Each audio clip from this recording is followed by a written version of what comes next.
नाजरीन अस्सलाम वालेकुम। मैं अरशद जमाल यूट्यूब चैनल आपकी बात से आपसे मुखातिब हूँ। आज मैं आपको कुछ कोरोना के कुछ आंकड़ों की तरफ ले जाऊँगा, मगर उससे पहले आपके सामने ये बात अर्ज़ करना चाहता हूँ कि हमारे देश के जो नेताजी हैं, बड़के नेताजी कह लीजिए आप उसको, बड़के नेताजी हैं, तो उनको अचंभित करने का बहुत शौक़ है। मगर अचंभित करने में कभी कभी किस्सा फ़र्क पड़ जाता है। जैसे नोटबंदी में अचानक उन्होंने ऐलान किया तो ये बात तो ठीक समझ में आई कि नोटबंदी है ताकि ब्लैक मनी वाले वाइट मनी की तरफ ना बढ़ जाएं, इसलिए अचानक रात में 8 बजे आके ऐलान किया गया। मगर ठीक उसी पैटर्न पर जिस तरह से लॉकडाउन कर दिया गया, इससे मुझे एक किस्सा याद आता है। किस्सा ये है कि एक गांव में एक चौधरी साहब थे।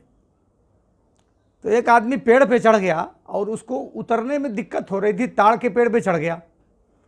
तो गांव के लोग नेताजी के पास गए कि नेताजी उतर गया है, चढ़ गया है पेड़ पे, उसको उतारने में बहुत दिक्कत हो रही है, कोई रास्ता बताइए। तो गांव के नेताजी ने कहा कि कोई बात नहीं, आप रस्सा मंगाइए।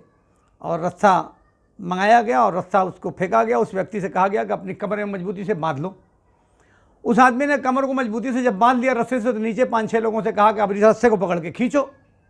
तो जाहिर सी बात है कि कोई ताड़ के ऊँचे दरख्त में फंसा हुआ, उसको कोई 5 लोग मिलकर नीचे खींचेंगे तो वो क्या होगा, वो गिरा और मर गया।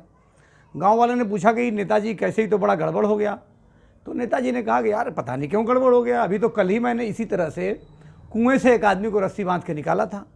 तो अब कुएं से निकालने में और ताड़ के दरख्त से नीचे उतारने में दोनों जब अंतर नहीं रहेगा तो ये धोखा पड़ेगा। 22 तारीख को जब ऐलान हुआ जनता कर्फ्यू का और ढोल ताशे पीटे गए, और हम लोगों ने भी ढोल ताशा पीटा, क्योंकि बड़े के नेताजी का हुक्म था तो पीटना ही था। और जाहिर सी बात है कि सरकार को ये अंदाज़ा लगाना था, जनता की नब्ज़ जांचनी थी कि जनता हमारी बात मानने के कितने मूड में है। तो लोगों ने सरकार का साथ दिया और तभी मैं समझ गया था कि जब ना किसी दिन लॉकडाउन का ऐलान हो जाए। और ऐलान हो गया। लेकिन लॉकडाउन का ऐलान होने से पहले ही हम लोगों ने ये मन बना लिया था कि एक बड़ी महामारी है जिससे लड़ना है, और इस लड़ाई में हमें सरकार के साथ खड़े होकर मजबूती से उनका साथ देना है। राजनीति करने के लिए जब इस मुसीबत से हम निकलेंगे तो फिर राजनीति किया जाएगा।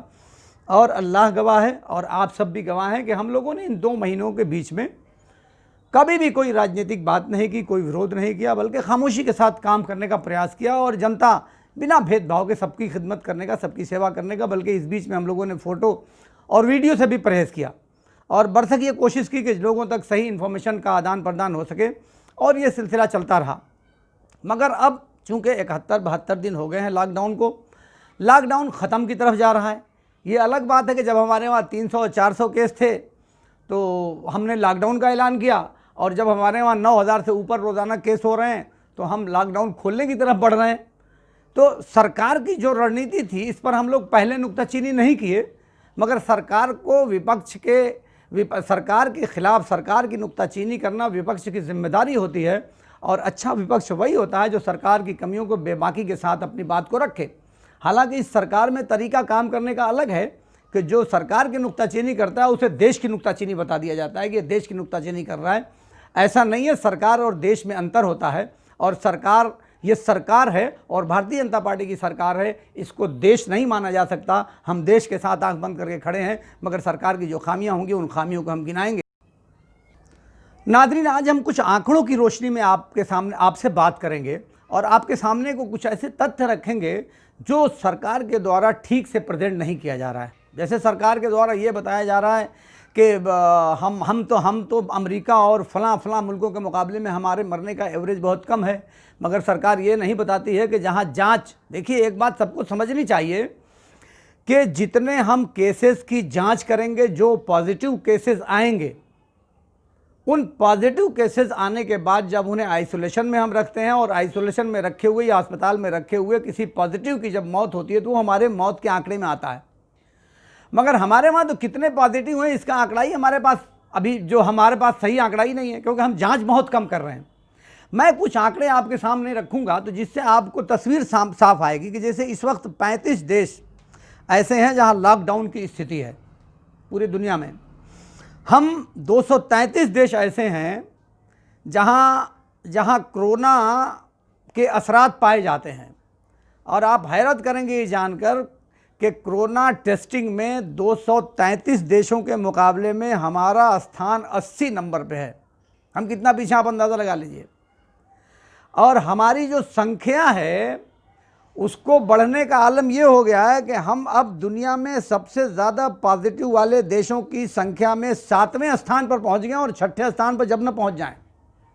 आप देखिए कि 18,51,000 पॉजिटिव अमेरिका में है, रूस में 4,40,000 हैं, ब्राज़ील में 5,84,000 हैं, ब्रिटेन में 2,81,000 हैं, स्पेन में 2,40,000 हैं, इटली में 2,33,000 हैं, और हमारे वहाँ कल तक का जो आंकड़ा है वो 2,16,000 तक कल तक हम पहुँच चुके थे और आज 10,000 के आसपास पहुँचे हैं, यानी 2,26,000 के आसपास हमारा आंकड़ा पहुँच चुका है। यानी कल हमारा नंबर 7वें से फिर 6ठे स्थान पे आने वाला है।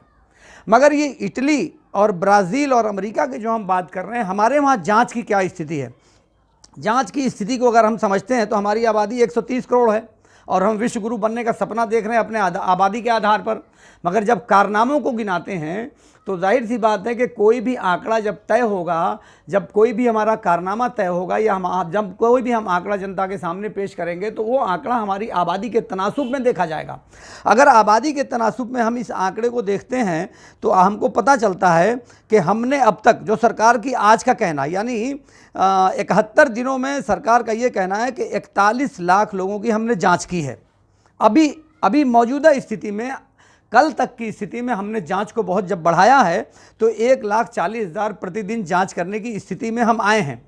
ये हमारे पूरे भारत की ये स्थिति है, जबकि 480 सरकारी लैब और 208 प्राइवेट लैब यानी 688 लैब में अब हमारी जांच शुरू हुई है। तो हम 1,40,000 की स्थिति में आज की डेट में पहुँचे हैं और हमने 41 लाख लोगों की जाँच की है। अगर 41 लाख लोगों की जांच हमने की है 71 दिनों के अंदर जब से लॉकडाउन हुआ है, तो अगर हम उसका एवरेज निकालते हैं तो हमारे एवरेज आता है कि 58,571 लोगों की जांच हम प्रतिदिन कर रहे हैं। अगर हमारा जो एवरेज आज की डेट में आ रहा है, इसी एवरेज में अगर हम जांच करते रह गए तो आने वाले 50 सालों तक हम जांच करते रहेंगे।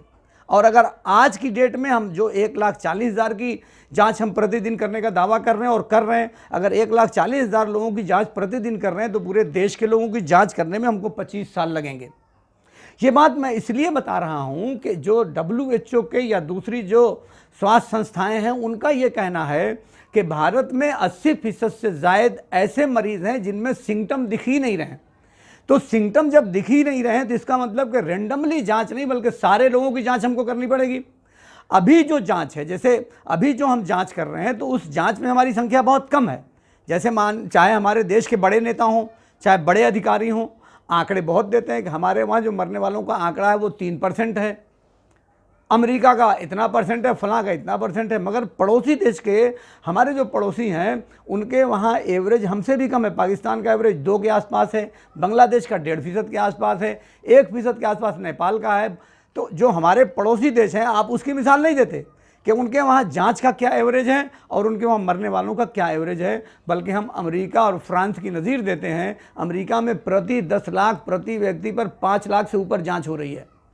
तो हम कहाँ खड़े हैं? हम जहाँ खड़े हैं उसको हमें समझना पड़ेगा। सरकार जो आंकड़े बता रही है तस्वीर उससे अलग है, लेकिन खैर हमें इस बहस में इसलिए भी नहीं जाना चाहिए कि सरकार को ठीक आंकड़े जनता के सामने पेश करनी चाहिए और अपना जो काम है अपनी कमियां को भी बताने में कोई हर्ज की बात नहीं है। भारत में एक अच्छी बात जो देखने को ये मिल रही है वो ये है कि यहाँ जो जितने लोगों की भी मौत हुई है उनमें 73% लोग ऐसे हैं जो किसी न किसी बीमारी से पीड़ित थे या जिनकी उम्र 65 या 70 साल से ऊपर थी। जो 1 से लेकर 18-19 साल तक की उम्र के लोगों की मौत का आंकड़ा है वो कम है, वो भी कम है, हालांकि जो बीमारी से पीड़ित नहीं है। तो एक ये अच्छी बात है कि हमारे वहाँ का ऐसा लगता है कि इस बीमारी से लड़ने के लिए हमारा जो इम्यून सिस्टम है वो इनके मुकाबले में बेहतर है। मेरा ये कहना है कि जिस तरह से जमात के लोगों पे, तबलीगी जमात के लोगों पे सरकार ने अपनी पूरी ताकत खर्च कर दी, अगर यही ताकत जो श्रमिक आ रहे हैं, जो दूसरे शहरों से प्रवासी मजदूर जो आ रहे हैं, अगर उन पर यह सलाहियत खर्च की गई होती तो शायद इसका बड़ा लाभ मिला होता। मगर जब तक आप कपड़ों से और हुलिये से लोगों को पहचानते रहेंगे और उनके आंकड़े पेश करते रहेंगे, मैं कह रहा हूँ कि शुरू में आंकड़े जब आते थे तो इस तरह से आंकड़े आते थे कि आज 10,000, आज 1,000 लोग पॉजिटिव पाए गए जिसमें 700 लोग जमात के हैं, आज 1,100 लोग पाए गए जिसमें 600 लोग जमात के हैं। तो ये जमात के लोगों का आंकड़ा कहाँ से मिलता था? जाहिर सी बात है कि मीडिया के लोग अगर ये आंकड़ा दिखाते थे तो ये आंकड़ा तो सरकार देती रही होगी, क्योंकि मैं ये जानता हूँ कि जिनके सैंपल जांच के लिए भेजे जाते हैं उन सैंपल पर नाम नहीं लिखा होता, बल्कि कोड में उनका कोड वर्ड होता है, कोड में लिखा होता है, सबका एक कोड दिया जाता है, तो एक ताकि वो किसी को पता न चल सके कि ये कौन सा नाम है। तो अब आखिर मीडिया में ये बात कैसे पता चलती थी कि इतने लोग जमात के हैं और इतने बेजमाती हैं? अब तो आप नहीं बता रहे हैं कि उसमें कितने लोग जमात वाले अब बचे हुए हैं और कितने लोग मरने वाले हैं, कितने जमात वाले हैं और कितने गैर जमाती मरने वाले हैं। देखिए, जहन और मन को साफ करके काम को करना पड़ेगा। अभी मैं उत्तर प्रदेश की तरफ जब आता हूं तो उत्तर प्रदेश के बारे में भी थोड़ी सी बात मैं बताऊंगा, क्योंकि ये बात जान के आपको हैरत होगी कि उत्तर प्रदेश में अब तक 8,888 मरीज़ पॉजिटिव पाए गए हैं, जिनमें 3383 लोग अभी आइसोलेशन में हैं, 5,257 लोग ठीक होकर अपने घर चले गए हैं और 248 लोगों की कल तक मौत हो चुकी है। ये उत्तर प्रदेश का आंकड़ा है। उत्तर प्रदेश में अब तक 2466 मरीज़ ऐसे मिले हैं जो श्रमिक थे, यानी जो प्रवासी मजदूर थे। प्रवासी मजदूरों की आमद कब से हुई है? प्रवासी मजदूरों की आमद का सिलसिला अभी पिछले 20 दिनों से शुरू हुआ है और उन 20 दिनों में 8,888 पॉजिटिव केसेस में 2466 केसेस यानी 28% केसेस प्रवासी मजदूरों के हैं। तो ये प्रवासी मजदूर अगर लॉकडाउन करने से पहले इन्हें छूट दे दी गई होती तो शायद ये नौबत ना आती, या जब इतने दिनों तक लॉकडाउन रखा गया है तो फिर प्रवासी मजदूरों के खाने पीने का उनके शहर में ही अगर इंतजाम किया गया होता तो शायद ये दुर्दशा न होती। हमारे मऊ मैं समझता हूँ कि 1 लाख से कम प्रवासी मजदूर दूसरे प्रदेशों से नहीं आए होंगे, मगर जाँच कितने की हुई है? आप बताओ कि जाँच तो उसमें मुश्किल से 1,000 या 1,500 की हुई होगी। तो अब 1,000 और 1,500 में जितने लोगों की जांच हुई उसी में तो पॉजिटिव और निगेटिव निकलना है, लेकिन जो 99,000 जिनकी जांच ही नहीं हुई उनमें कितने लोग पॉजिटिव हैं, इसका जवाब कौन देगा? ये कैसे पता चलेगा? तो मुझे ये लगता है आज की इस वीडियो बनाने का मेरा मकसद यही है कि सरकार, अगर उत्तर प्रदेश सरकार में अब तक कुल जाँच हो चुकी है 3,17,780 नमूनों की इन्होंने जाँच की है, 4500 यानी अगर हम इसको मानते हैं कि 71 दिनों में रोज़ाना की अगर इनका निकालते हैं टोटल तो 4,542 केस, यानी भारत सरकार से भी कम इनका एवरेज आ रहा है। भारत सरकार का जो औसत पूरे इंडिया का जो एवरेज आ रहा है उससे भी कम औसत इनका आ रहा है। आज की डेट में आप इनका कहना ये है उत्तर प्रदेश सरकार का कि 10,000 केसेस की जांच हम रोज़ाना करने लगे हैं। अगर हम मान लेते हैं 10,000 केस की भी जांच आप कर रहे हैं, यानी अगर एवरेज निकाल के देखा जाए तो 4,542 केस रोज़ाना हम जाँच कर रहे हैं अब तक 71 दिनों के एवरेज से। अगर इस एवरेज से हम जाँच करेंगे तो उत्तर प्रदेश की 20 करोड़ की आबादी है तो जाँच करने में 120 साल लग जाएंगे। और अगर जो मौजूदा आंकड़ा यानी आप कह रहे हैं कि 10,000 की जांच हमने शुरू कर दी है, तो अगर 10,000 लोगों की जांच रोज़ाना करती है तो अगर सारी आबादी की जांच करनी होगी तो भी कम से कम 50 साल से कम का समय नहीं लगेगा। मैं ये आंकड़े इसलिए पेश कर रहा हूँ ताकि सरकार की नींव टूटे और सरकार ज़्यादा से ज़्यादा लोगों की जाँच करे। और जब तक इस व्यवस्था को हम ठीक नहीं बनाएंगे तब तक लड़ नहीं पाएंगे। इस वीडियो को बनाने का मकसद मेरा दूसरा ये भी है कि आप सच्चाई जनता जान ले कि कोरोना से सिर्फ सरकार के भरोसे रहकर लड़ा नहीं जा सकता। कोरोना से अगर लड़ना है तो हम सब लोगों को जागना पड़ेगा, बेदार होना पड़ेगा। जो लोग भी दूसरे प्रदेशों से या दूसरे शहरों से आ रहे हैं, खुदा के लिए अपने घरों में से मत निकलिए, अपने घरों में रहिए और अपने परिवार को भी सेफ करिए और अपने गाँव वालों को भी सेफ करिए और अपने नगर वालों को भी सेफ करिए। मगर अगर आपको सेफ करना है सबको तो आपको जो नियम बताए गए हैं उन नियमों का पालन करना पड़ेगा। हमको अपने इम्यून सिस्टम को मजबूत करने के लिए जो डॉक्टरों द्वारा खुराक बताई जा रही है वो खुराक लेनी पड़ेगी। हमको दौड़ भाग थोड़ी मेहनत वाला काम करना पड़ेगा, डेली वॉकिंग करनी पड़ेगी, दही दूध खाइए, तुलसी की पत्ती का इस्तेमाल कीजिए, वो इसके लिए बताते हैं कि इम्यून सिस्टम को मजबूत करती है। तो इस तरह के काम जो आपके हरी सब्जियों के खाने के लिए डॉक्टर बता रहे हैं, तो ये तो तमाम रोज़ के रोज़ व्हाट्सएप और इसमें आ रहे हैं किन किन चीज़ों को खाने से इम्यून सिस्टम मजबूत होता है। तो हमको अपने इम्यून सिस्टम को मजबूत करना है और इस कोरोना से घबराना नहीं है। कोरोना के साथ कोरोना से लड़के कोरोना को हराना है। और ऐसी कोई बात नहीं है कि कहीं भी इसमें बहुत ज़्यादा मौत का आंकड़ा आ रहा हो। हम 4 लाख से ज़ायद तो जो दूसरे फ्लू हैं उसमें हर साल हिंदुस्तान में मौत हो जाती है। तो जो मौत का आंकड़ा है वो बहुत नॉमिनल है, इससे लड़के हम लोग इससे निजात पा सकते हैं। तो मैं पहले बताया जा रहा था कि 32 सरकारी लैब में टेस्टिंग का काम हो रहा है, लेकिन कल ये खबर मिली थी कि 111 सरकारी लैब में टेस्टिंग का काम उत्तर प्रदेश में शुरू हो गया। इस खबर की मेरे पास कोई तस्दीक नहीं है, लेकिन मऊ में अब तक कुल टोटल 39 केस आए हैं, जिसमें से 8 लोग ठीक होकर घर जा चुके हैं और अभी बाकी जो लोग हैं वो आइसोलेशन में रखे गए हैं। तो मैं ये समझ रहा हूँ कि जो मौजूदा सूरत हाल है पूरे मुल्क की, चाहे पूरे प्रदेश की, चाहे हमारे देश की, उसमें सच से कभी मुंह नहीं मोड़ना चाहिए।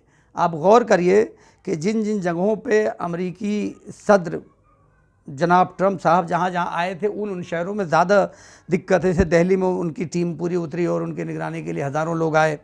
आगरा में महीनों पहले से लोग आ गए थे। अहमदाबाद में उनका बहुत बड़ा कार्यक्रम हुआ, महीनों पहले से लोग आ गए थे। मुंबई में भी उनका कार्यक्रम हुआ। तो जहाँ जहाँ उनका प्लेन लैंड किया, तो अमेरिकी सदर जहाँ जाते हैं तो जहाँ उनका प्लेन लैंड करना होता है तो वहाँ हज़ारों आदमी पहले, 1 महीना पहले से आ जाते हैं। तो सच्चाई से मुंह नहीं मोड़ना चाहिए कि कहाँ से ये बीमारी ज़्यादा फैली है। लेकिन हम लोग उस वक्त ट्रंप जी की सेवा में लगे रहे और जागे बाद में, वरना इसको और पहले ही रोका जा सकता था। देर से जागे और जब जागे तो फिर हम दूसरी चीज़ों में उलझ गए, हम दाढ़ी और टोपी में उलझ गए। वही गलती हुई, सिर्फ जमात पे उलझ गए। जमात पे जितनी एनर्जी खर्च की गई थी वही एनर्जी अगर पूरे देश के श्रमिकों पे और मज़दूरों पे खर्च की जाती तो शायद इस वबा को फैलने में और भी नियंत्रण किया जा सकता था। बहुत बहुत धन्यवाद। अगर मेरी बातें आपको कहीं बुरी लगी हो तो मैं क्षमा चाहूँगा, क्योंकि अब तो बातें बोलनी हैं और बातें कहनी हैं और सरकार को सुनने की क्षमता बढ़ानी होगी और ज़िला प्रशासन जो है उसको भी सहनशीलता ले आनी पड़ेगी, क्योंकि हम लोग सत्ता में नहीं हैं तो सत्ता पे अपोजिशन का काम करना हमारी जिम्मेदारी है। और सरकार की जो कमियां, चाहे प्रशासन की हो चाहे पुलिस की हो, उन कमियों की तरफ हम इशारा करेंगे ताकि आप उन कमियों को सुधार सकें। तो इसमें बुरा मानना या नाराज़ होना या FIR लिखते रहना, इन सब चीज़ों से मसले का हल नहीं है। बल्कि अगर कोई दुश्मन भी अगर आपको अच्छा कोई सुझाव देता है तो उस सुझाव को आपको गंभीरता के साथ सुनना और समझना चाहिए। तो मैं इन्हीं बातों के साथ अपनी बात को ख़त्म करता हूं और ये उम्मीद करता हूं कि अगर मेरी बात आपको पसंद आई होगी तो हमारे YouTube चैनल आपकी बात को आप लाइक करेंगे और उसको दूसरों तक भी शेयर करेंगे। अगर आप हमारे फेसबुक पर हमारी इस गुफ्तगू को सुन रहे होंगे तो फेसबुक को भी लाइक करेंगे और शेयर करेंगे। बहुत बहुत धन्यवाद।